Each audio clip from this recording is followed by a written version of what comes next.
Okay, so I'm going to be brutally honest, I'm not the best putter in the world, but that might just change today because I'm going to get fitted for a lab putter. We've got the lab technician Rob up at Penrith Golf Club just behind me as we become a lab official fitting centre. So he's going to come up, he's going to fit me and run through the whole in-depth process of fitting for a lab putter, and hopefully he can find me that magic wand that might just transform my putting.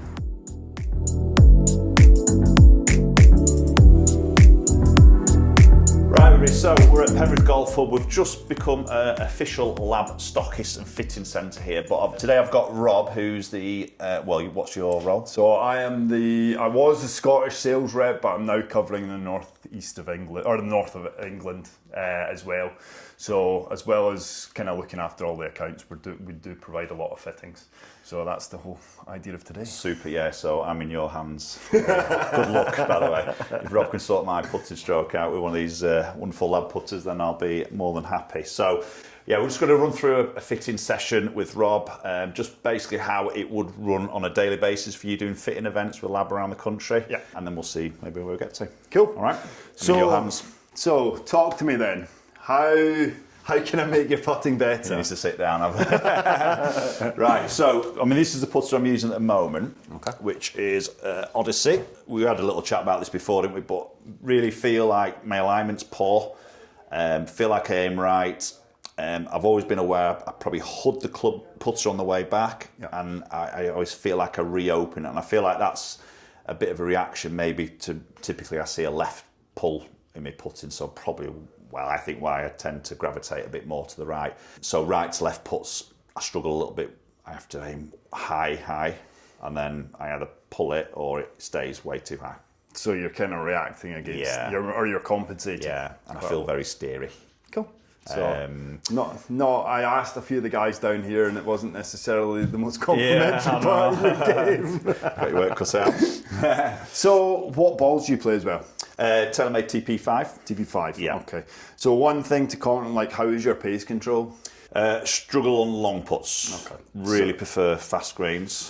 Feel like my tempo's very smooth, very slow in a way. So longer putts, maybe uphill or slower greens, I'll typically leave it short. Because that's one thing we'll definitely look at. If we just currently look at what you're using a urethane face putter. Okay, and you're using a pretty soft face ball, so you're not getting a huge amount of feedback. Okay. So regarding pace control, that can be a little bit of an issue. But we'll certainly come to that. I think a lot of golfers like soft feel though, don't they? They do, but if you cannot hear the strike enough, it's very hard for you to judge the pace. So even if it doesn't necessarily feel as soft, you might find actually performance improves, which again, if you start performing better, you probably get to love the feel of it anyway. So we'll certainly have a wee look at it. Right, excellent. That's for you, mate. So can I just get you to hit a couple of putts to the hole here? Yeah. And we'll probably actually just do it. You just hit a couple of warm-up putts for me, and then we'll actually pop you on Sam quickly, and we'll just get a little bit of data. Yeah, see what you mean about your aim. Is that right? Does that feel... Well, you're aiming that probably right edge of the cup, right? If anything. Yeah, not bad. Right. They were good putts, by the way. Can we just pop you on Sam? We'll just get a little bit of data. And also, we'll just use these. It gives us a little bit of an idea when it comes to obviously the quality of the roll, because again, it's such a good visual tool. It's quite powerful, isn't it? Yeah, 100%. As soon as you can actually see the ball rolling end over end, you're quite a long way to getting that putter working really well for you. Okay. There you go. Interesting. Well, it did go where you aimed it, funnily enough. If you're starting with your putter pointing right at target to begin with, if you don't manipulate something, the ball's going to go right at target. And you're saying if you've got a right miss, not to sound like Mr. Obvious here, but better. So that's an interesting thing. 4-degree launch angle. I mean, you're not putting backspin on it, but we are launching it a little bit on the high side. In my opinion, that will negatively impact your pace control, because the ball's taking off too much.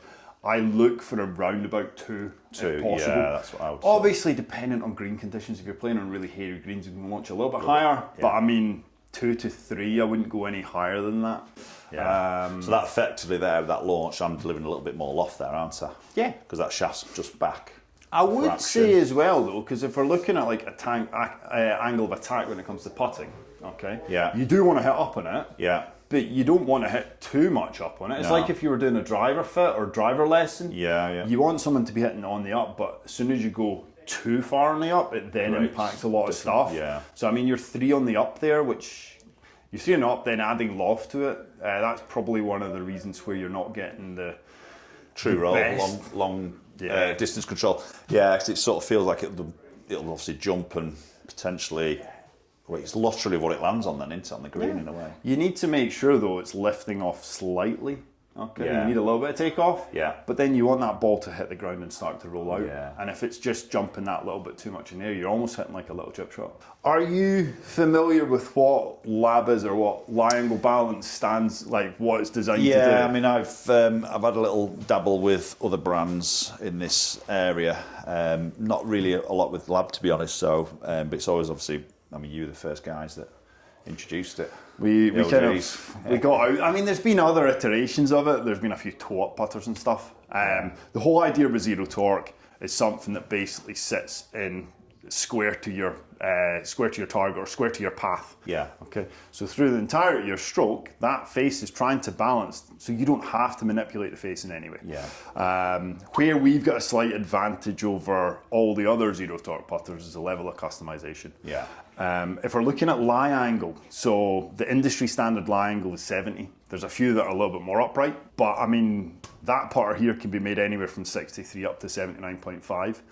Wow. Then you add into the fact we can have on this putter roughly about 40 different alignment options. So if we can find one of those that helps you point to where you intend it to go, that should make a huge difference. Yeah. We've got different grips that can have a huge impact in terms of launch conditions. So potentially something that's going to help you have less loft at impact could be good. Yeah. We'll also look at different faces as well for you. But yeah, what you can do with a lab is certainly it's fairly out there. You've got so many options at your disposal. It's why the brands become so popular. Even if you want to choose your favourite colour as well, mate, you can do that. And how far do you come down in the grip? Because that's obviously a 38-inch. 38, yeah. So I left hand, I hold that right. So you're at the right at the top? Because I'm very conscious of my posture. Okay. So if I go like traditional 35 because you're not a small man though. I know, 6'5", I have my problems. The thing is with that though, if you think about you're using a counterbalance putter, but you're not actually using the utilising it as a counterbalance putter, you're just obviously helpful because of the length of it. So the weight of it being heavier, I feel like I can keep it under control more. Good. And the length obviously allows me to feel like I'm getting a better. Because I mean, if we were going to go down the route of recommending counterbalance for you, I'd encourage it to be longer. Because the whole idea with counterbalance, you don't want to grip at the top of the grip, because then you're just playing it like a normal putter. Yeah. You want to come down, so you've got a little bit of mass above your hands to get it acting like a pendulum. Yeah. You have a fitting putter here. So I'm going to just make this up to 38 inches, because you're essentially playing it on that. Okay. I'm going to do a bit of a lie angle check here. Okay. We're just going to take some static measurements. Yeah. Okay.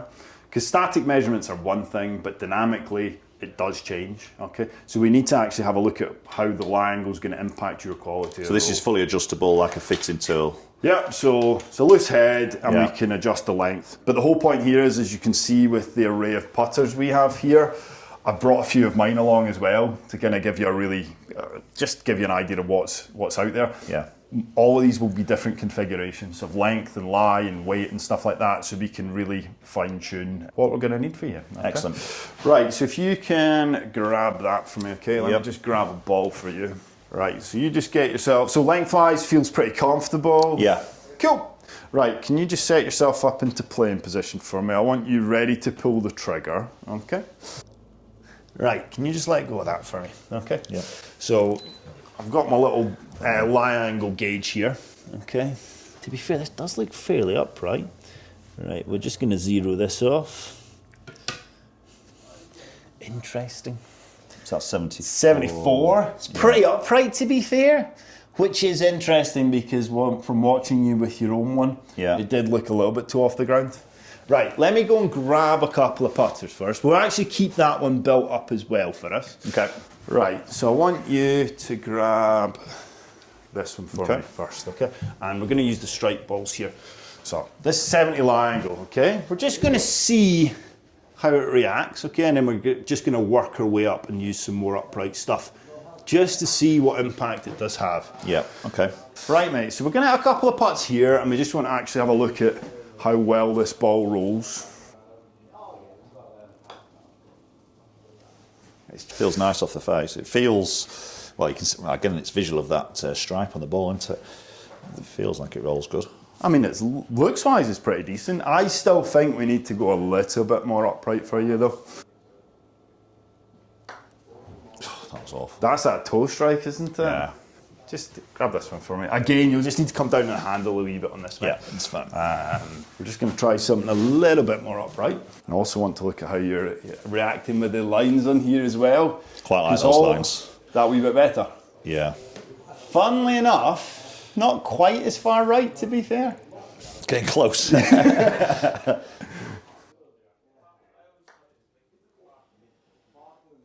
Interesting.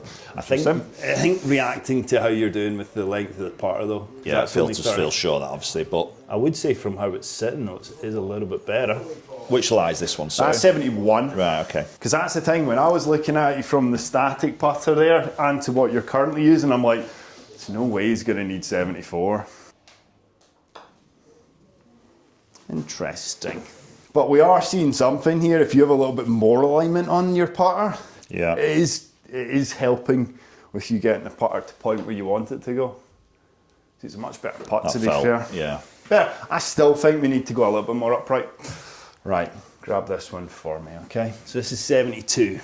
Also, you can give me an idea how this feels as well, because this is our Oz putter, which does come with the aluminium face. Okay. So most of our putters are made of aluminium, okay? Yeah. It's like really high quality. It's an aircraft grade aluminium, really lightweight metal, and then we've got tungsten in the bottom to allow them to balance them properly. Okay. The thing is, not everyone likes the feel of them, and certainly from a pace control perspective, certainly aluminiums feel a lot softer. Yeah. So this is where you can just give me a wee bit of feedback in terms of how this feels in relation to the, for instance, the red one. How does that feel off the face? Bit firmer. Good or bad? Or okay? No, it's good. It's good. Well, if we think about you, if you're leaving It's a sound as well, isn't it? Because it's a different.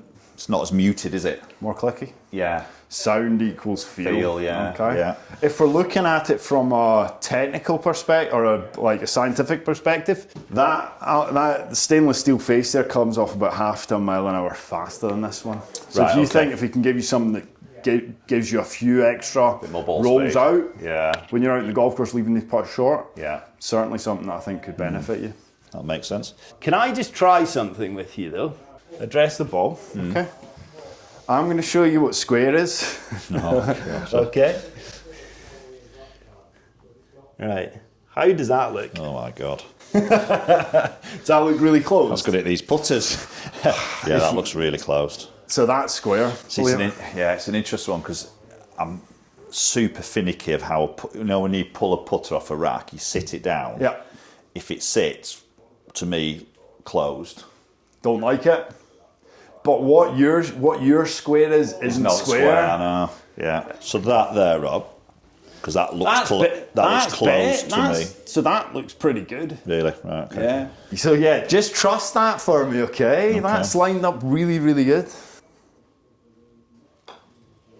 I mean, right, I'll have that. That's pure. But this is the thing, we need to look at angle, but also something that's going to help look square to you. Yeah. Okay. Absolutely. But that's much better. Just take one last one there, because I wasn't checking it from here, but that's much better. But again, if you think about this, if you have that face slightly open to begin with, and you don't then close it to square it up, it will impact the quality of the roll. So in theory then, with like, obviously the zero angle. Yeah, or zero torque. Zero torque. If I can aim it better and just sort of let the putter swing, because it wants to stay square, isn't it? The face is going to try and remain square to your path no matter what. It's what Lab is doing with all our putters. Yeah. So if you can, again, eradicate the thing of not aiming in the correct direction to begin with, you just focus on how hard you're going to hit it. Then I'm not having to manipulate. 100%. Yeah, it just makes sense to do that. I just need to trust that start position. 100%. Go and hit one more for me there, okay? With this. And then actually what we're going to do after this, I'm going to put you into the 74 lie angle that the fitting putter was, and we'll just see how it reacts. Okay. And again, you just feel that the face is shut. Yeah. Okay. See, 72 looks good. It's very, very sold. The quality of the roll-off, it's decent as well. Okay. But yeah, 72 is rolling pretty good. And also, if you just square the face up, Mike, amazing things happen. Yeah. And I think this is probably for like a lot of golfers, many still wouldn't go and have a putter fitting or don't think, you know, I think still an era where they pick it off a rack, hit a couple in the shop, and then they take it to the counter. Yet they'll get fit irons and drivers and wedges, and then putters fair's still overlooked. What's the most used club in the bag? I know, yeah. So guys will spend, say you're getting a driver with a fancy shaft in it, almost touching 4 figures, but then the one that they use the most, they won't spend the money or take the time to get fitted properly. It's not as exciting though, is it? Putting, maybe. Well, when that ball goes in the hole, you know when it makes that magical noise? Yeah. It's the best thing ever. Yeah, see, it's wobbling. I don't think he needs as upright as that, mate. I really don't. That does feel really upright now. That's the thing, because even the thing is, like old school fitting, it was all just a static fit. But we need to actually have a look at how that putter's being delivered to the ball. Because even if you set up one way, you might have a case where handle goes up or handle goes down, which then impacts the lie. So this is essentially testing it dynamically. Because we want to make sure that as that putter's being delivered to the ball, it's not interfering with the quality of the roll. So you need more upright than standard. Okay? But I think your static fit, I wouldn't necessarily say is the way to go.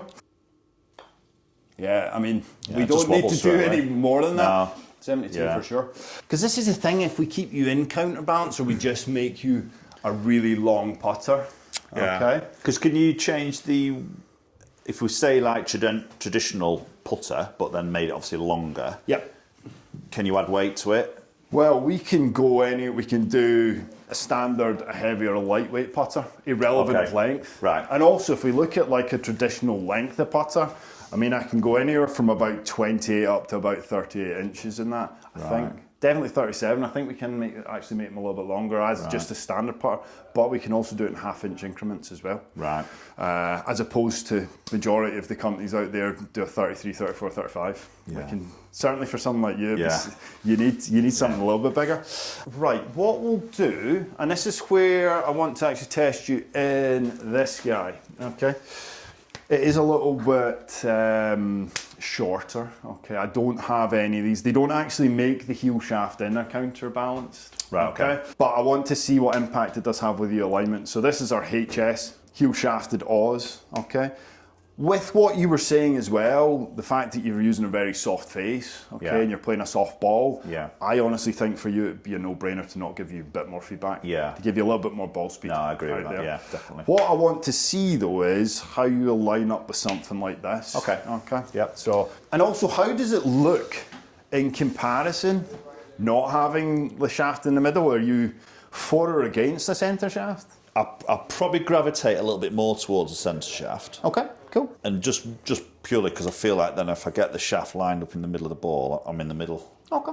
But this looks a bit strange to me because I know it's in the heel, but it's then obviously offset back in the heel. Yeah, well, we have a little bit of onset. Okay, so the top line's beyond this. It's how we've been able to generate a heel shaft that's still zero torque. Because there's not many companies that are able to do that.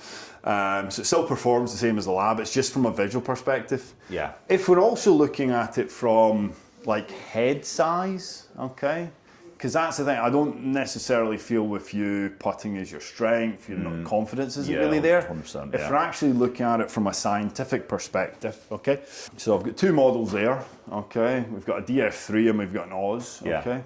DF3 is a bigger head. So if we can actually position the centre of gravity further back, it creates a bit more stability. It's why you've seen quite a trend on tour where guys are generally playing mallets over blades. Yeah. They're more forgiving. Yeah. Especially if you don't hit them out the middle, you're going to see that like your forgiveness is up. It's not going to be quite as far offline. Yeah. So that's the thing. If we're looking down that route, we'll probably just keep you in something a little bit bigger. So potentially like DF3. Yeah. So to me, that looks like the ball's a little bit in the heel. Interesting. And I'm closed club face. So can I just show you? So you think that's closed? Right. Go and let go. Okay. Go and actually have a look where it's aimed. Oh gosh, right. Okay. So interesting, Mike. You got a set of new eyes or something. Maybe just need to close those eyes. Yeah. But yeah, so that, but visually it doesn't look as good as say DF3. No. Right, cool. If can I just try that one again with that This one long here. line across the front? Cause And that's obviously correct lie angle. sorry, this is this That's is the right. 72 there. That's pretty good. That does look. It sits better to my eye. That lie. Cool, that's fine. Which is obviously the lie. I think just that line along the front edge. Yep. Just feels What do you use on your balls when you're playing? just a black line. Just a single line on there. Okay, cool. Tell me, Rob, that is square. We'll have a wee look. It's not bad, to be fair. It's better. Is that still feeling uncomfortably close for you? Yes.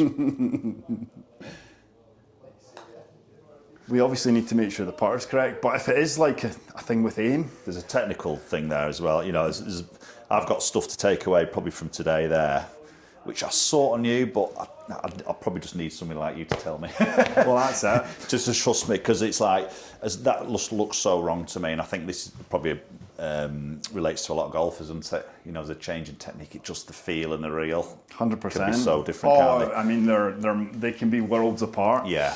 Right, just while we're on this subject, okay, I want you to hit a couple of putts with this one, and I want you to hit a couple of putts with this one. Okay.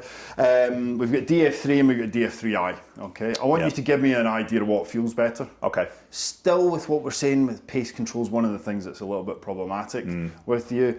I think that's the way we're going to go. Okay. But again, you tell me how they feel in relation. Yeah. So okay? this is the insert and non-insert. Yeah, so this is the non-insert. This is the aluminium face, okay? Which we're quite contradictory because our non-inserts feel like insert putters and our insert putters feel like non-insert putters. Yeah. So that's 303 stainless steel. It's similar to what some of your high-end milled putters are made of, which we've got in this. But you give me some feedback on these, okay? And bear in mind, all of these are not going to be bang on spec for you. Okay? Yeah, that's fine.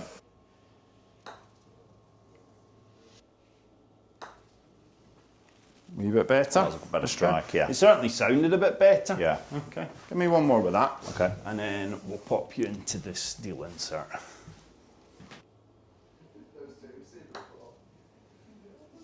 Yeah, not a bad putt to be fair. Okay, yeah. Okay.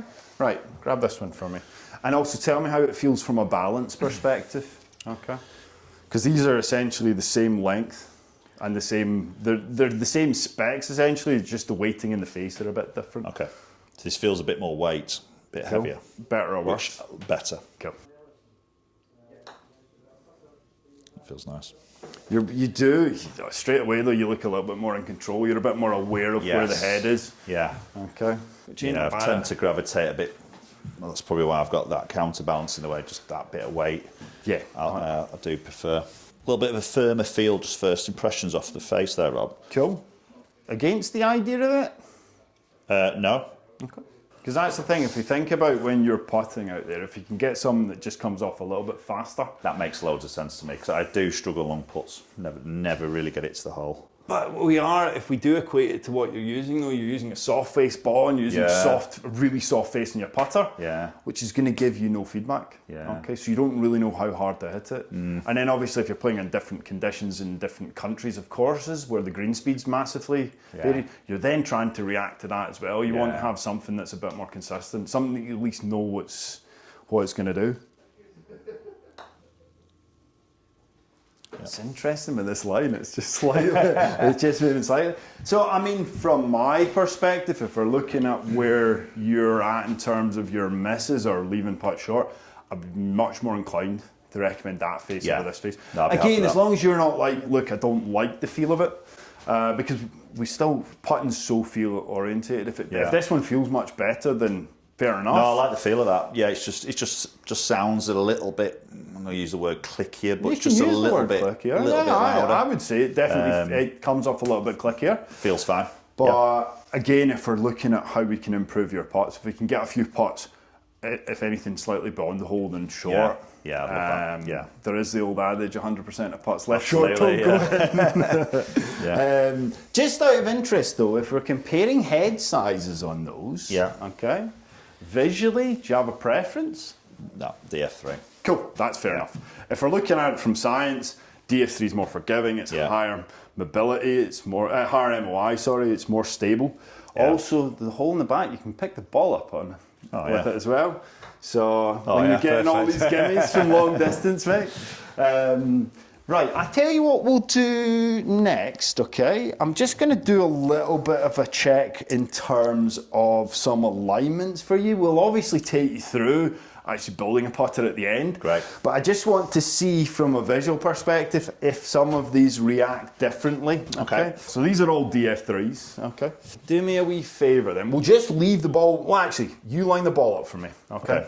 And how do you feel having more lines or less lines? If I was to gravitate towards one at the moment, I like the big T.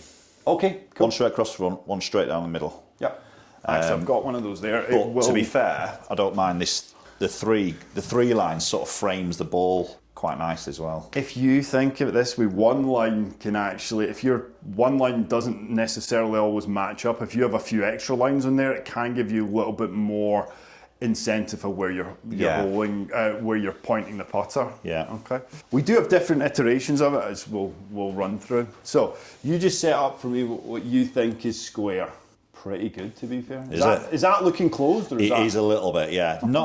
Maybe not as much as the Oz. Yeah. The thing is with these though, the shaft actually slightly further back from the face. Right. Okay. That might be. Yeah. I mean that looks a lot better. To be fair, it's giving you something to help. If we look at the two bumpers on the sides, it's giving you something to help frame the ball. Yeah, it does look like that ball's. Go and grab that one for me, mate. Okay. And again, going with the kind of three lines on there, does that look as good as the copper one? Or is it a little bit busier? Yeah, probably a bit busier. All we've done is elongate the lines off the back there. Yeah. Still similar kind of idea, but I definitely prefer that one. Right, grab that one for me. Okay. And how does that look? Does that look as good as, say, the bronze one? I like both. That's the one I would gravitate towards. Quite like that. But I do like the three so lines. You just set up for me, okay? I mean, how does that feel from an alignment perspective? Do you like how that's sitting? Yeah, I can tell it's a bit short, which obviously is going to be a good thing for me. But in actual fact, though, mate, I think that needs to be your norm now. Yes. Because that's really good. I mean, I would say that to that line, where I think that centre line there coming back. Yep. Feels like I can really match it. That's it. I quite like this. I've got to make sure I'm disciplined with that. You match this up to your ball, okay? Yeah. And then just have a sensation that we need to have that face just a little bit more closed in. Yeah. Okay. But visually, it's giving you a little bit of an aid as to where to place the ball. Yeah. Right. So this putter will feel like it's your kid's putter. All right. It's a little bit on the small side. Just my colour. But it's got the big T on there. Is it as good as the blue one? No, but I think because the white gets lost in the pink. Okay. Obviously, with a different colour, it'll stand out more. Well, if you think that's the same as what we had on the grey Oz, so it does obviously some alignments will stand out a wee bit more. Or my thinking is to give you something that helps position the ball in the face. Yes. Which is why maybe that one or the bronze one. Yeah.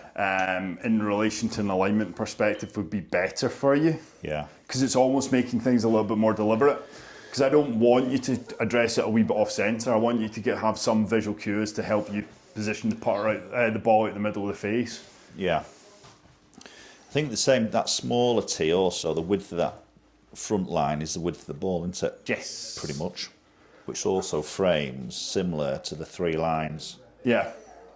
They're both pretty good. I mean, at the minute, they're probably my most popular alignments. Okay. But as you'll see later on, you can go a little bit wild if you want to. And then I'm going to just chuck one more in a wee sec, all right? So hit a putt for me. I mean, that's pretty good. Also, that's 72 low angle. I know it's a bit short for you, but 72 is the way to go, mate. Yeah. Grab that one. Okay, tell me how this looks. So we've almost got like the Ford GT racing stripes on there. Oh, I like that. I like the sound of that. I don't dislike that, but I feel like I'm missing that front bit. So for me, like we've just gone through there, for me to see that more closed face, that front line really... It's quite helpful. Yeah. Okay, cool. No right or wrongs in this, so we're probably sitting somewhere between these two. Yeah. While we're on this, okay, we're actually going to use a bit of SAM now, because if we're looking at, say, DF3 or DF3i, okay, they all have press on them, okay? So if we're actually having a look at this, okay, where the grip is in relation to the shaft actually comes at a little bit of an angle, okay? We do offer it in different levels of press, though, and this can actually impact how much loft you're giving to the putter. Okay. Well, we'll see if something can give you the optimal launch conditions in there. Because if that's the case, then we might just build you a really long standard length putter with a heavy head. We can kind of do it all for you. But we'll get a wee bit of SAM data on here. So depending on how much press we've got a press 1.5, we've got a press 2, and we've got a press 3. The bigger the number should actually decrease the launch on there. So we'll go with the one with the most press first, and we'll just see how much of an impact it has on your launch conditions. Okay. Also, that's got the same alignment on it there. So we'll see if we kill a few birds with one stone. Yeah, well, anyway. No, I know. Right. So remember what we were before? For launch. For launch, we're now down to 0.6. That's too low. But that's the thing. I'd have to be playing off a billiard table, would I? Yeah, 100%, mate. That's so if we get a launch, just an interesting one for I think people watching, maybe if they've gone on SAM or look at numbers. So too low a launch basically is going to, because the ball's sitting in its little depression, won't it, on the green? So too little launch will squeeze it into it and pop it. Yeah, if you're on the thing is you've got grass, okay? Yeah. So the ball has to lift slightly. Yeah. To accommodate the length of the grass, and that's where if you're playing on hairier greens, a little bit more launch can help. Yeah. But I would say with you launching it like 4 is too much. Yeah, so you need to get it down the way. Yeah. Yeah. But we've almost done it too much here. So just hit another one for me, mate. Well, it's just showing you the technology. So the shaft. This is the lean, then, isn't it? So this is the press 3. Press.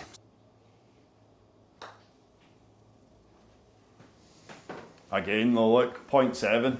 So from my perspective, we've gone from one extreme to another. To the other. Okay. Yeah. Right, we'll just pop you into a 2 now, okay, and we'll see how that reacts.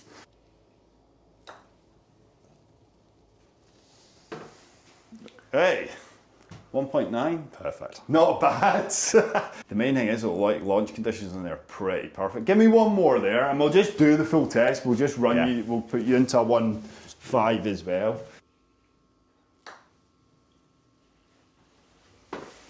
1.5, okay, a little bit lower, but That's good. it's still pretty good, to be fair there, Mike. If we're gonna go into a press style of putter, press 2, 100%. So we'll just check how this reacts if we do just keep you in counterbalance, or if we just build you a really big standard length of putter.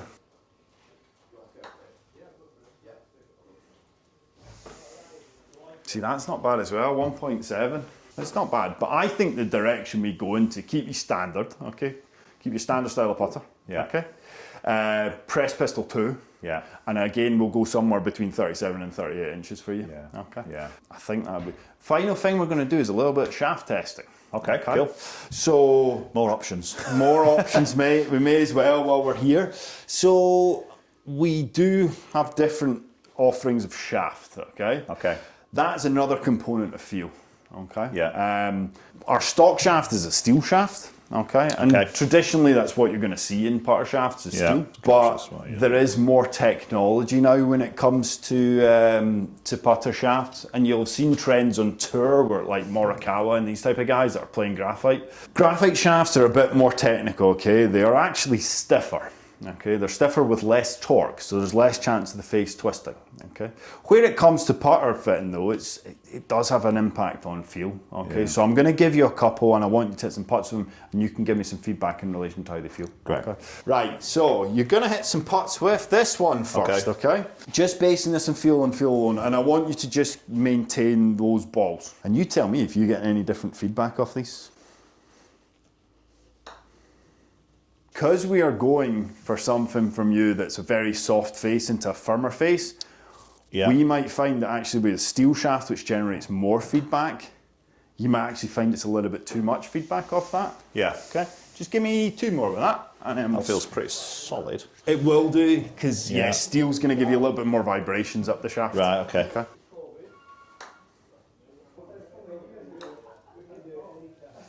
Right, okay. Maybe we go with this one now. Okay.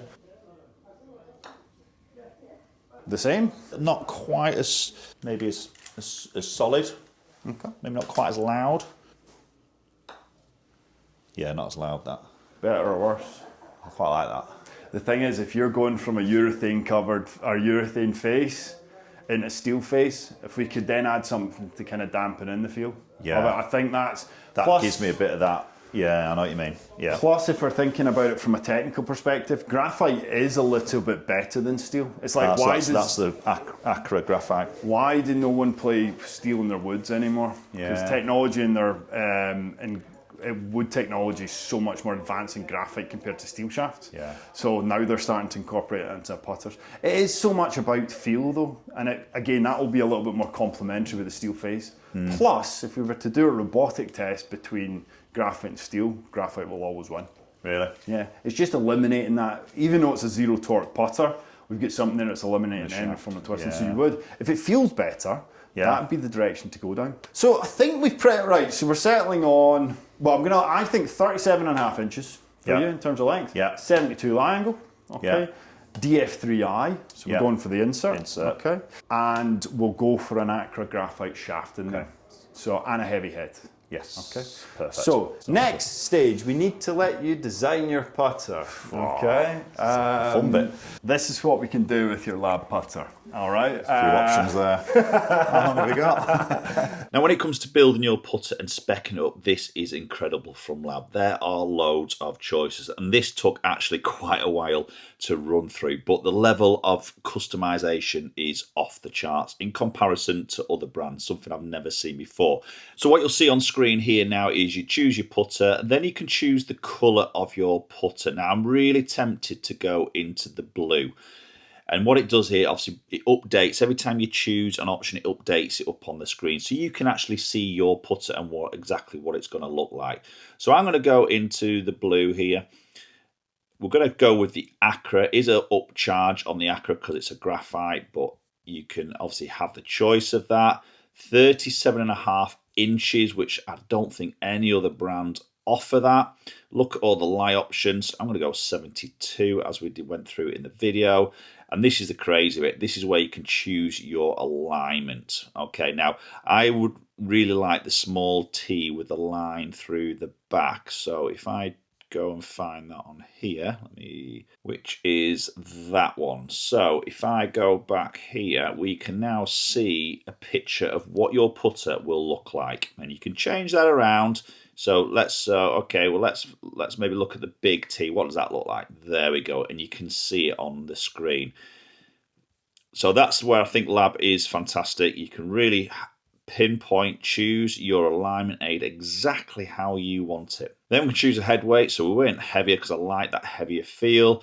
Then you can choose your grip. So I went for the pistol in the black. And then you can also choose your head cover. So I'm going to go into the white head cover. Then you also have options of adding some laser personalization, which is quite a nice sort of touch as well. Was that quite helpful for you today? Yeah, that's amazing. Yeah, I mean, I think for me, it's like the level of customization and the options. I just feel like you don't get that with any other brand here. No, quite like that. Good. You can really take things to the next level with it. Yeah. We can sort of roll out all these different options. Superb. And then, obviously, with you, mate, if you can just aim the putter where we want got a free lesson to. there as well. Exactly. There'll be no stopping you now. Right, appreciate that, Rob. Cheers. Awesome. Thanks very much. No problem at all.